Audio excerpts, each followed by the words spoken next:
এই গরমে পেট ও মন ঠান্ডা করা একটা তরকারির রেসিপি শেয়ার করব, যেটা রান্না করা খুবই সহজ। অল্প সময়ে মজাদার একটা তরকারি দিয়ে পেট ভরে ভাত খেতে পারবেন। এই পদ্ধতিটা ফলো করে রান্না করবেন। একটা কড়াইতে পরিমাণ মতো তেল নিয়েছি, আর এর মধ্যে দিয়ে দিব পেঁয়াজ কুচি। পেঁয়াজটাকে ব্রাউন কালার করে ভেজে নিব। এরপর এখানে অ্যাড করে দিব পেঁয়াজ বাটা 2 টেবিল চামচ। অবশ্যই কিন্তু পেঁয়াজ বাটাটা দেওয়ার চেষ্টা করবেন। এরপর এখানে কাঁচামরিচ বাটা দিব 1 চামচ, স্বাদ মতো লবণ, হাফ চামচ পরিমাণ হলুদ, ধনিয়া আর জিরার গুঁড়া 1 চামচ, আর আদা রসুন বাটা দিয়েছি 1 চামচ।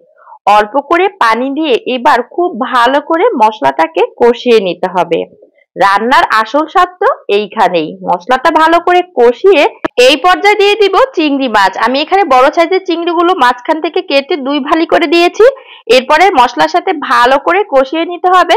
যখন চিংড়ি মাছের কালারটা এভাবে চেঞ্জ হয়ে আসবে, দিয়ে দিব পাতলা পাতলা করে কেটে রাখা একটা আলু, আর অল্প পরিমাণে পানি দিয়ে ঢাকনা দিয়ে ঢেকে আলুটাকে কষিয়ে নিব। যখন অর্ধেকটা আলু সিদ্ধ হয়ে আসবে, তখন এখানে অ্যাড করে দিব চিচিঙ্গা, বা আমাদের আঞ্চলিক ভাষায় আমরা এই চিচিঙ্গাকে বলি তরই। তরইটাকেও কিন্তু আমি একটু লম্বাটে করে কেটে নিয়েছি, মশলার ভিতরে দিয়ে দিব। আর এখন মশলার সাথে নেড়েচেড়ে কিছু সময় নিয়ে কষিয়ে নিব। তরইতে কিন্তু এমনিতেই একটু পানি বের হয়, এজন্য তরইতে কিন্তু বেশি পানি দিতে হয় না। আমি পানি ছাড়াই মশলার সাথে তরইটাকে কষিয়ে নিব ঢাকনা দিয়ে প্রায় 5-6 মিনিট।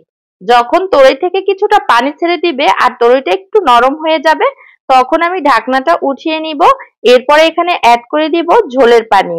আর ঝোলের পানিটা সবসময় কিন্তু তরইয়ের মধ্যে একটু অল্প দিতে হয়, তা না হলে কিন্তু পানি গলে অনেক ঝোল হয়ে যায়, এতে করে কিন্তু তরকারির স্বাদটা নষ্ট হয়ে যায়। এজন্য এখানে আমি 2 কাপ পানি দিয়ে দিব, আর এর থেকে বেশি কিন্তু পানি দেওয়ার প্রয়োজন নেই।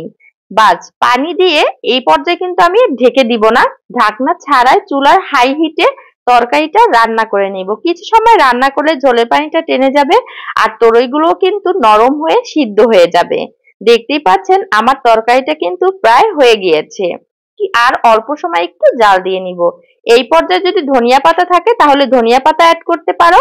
আমার বাসায় ধনিয়া পাতা ছিল না, তাই আমি ধনিয়া পাতা ছাড়াই আজকে তরকারিটা রান্না করলাম। বাস এই পর্যায়ে এখন অন্য একটা পাত্রে উঠিয়ে নিব তরকারিটা। এভাবে তরকারি রান্না করলে যদি খাও, এই গরমে পেট মন দুইটাই ঠান্ডা হয়ে যাবে। আর খেতে তো মাশাআল্লাহ অসাধারণ। আমার পরিবারের সবাই অনেক বেশি পছন্দ করেছিল।